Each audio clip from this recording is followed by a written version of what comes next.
Hello guys, magandang umaga po. Ako'y muna nagupit din kay Kuya. Akin muna kayo na may tampo muna si Kuya ng number 2 Clipper Guard. Sumunod akin na pong nilinyan po yung kanyang sa may batok. Para pagsisimula ko, alam ko saan po ako magsisimula.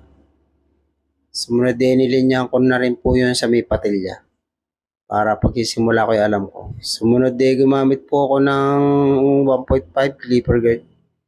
Pagkatapos akin na pong sinero close ko yun sa may batok.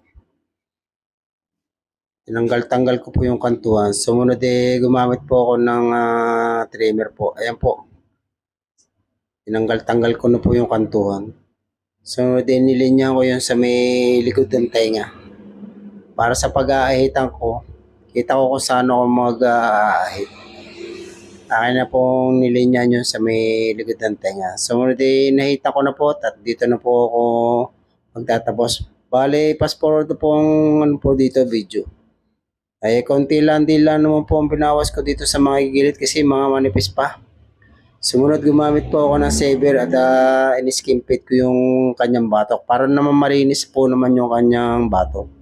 Sumunod tinanggal ko po yung labis-labis po doon sa kantuhan para mawala po yung labis-labis po. Hindi ko na po binawas yung sa ibabaw kasi manipis pa.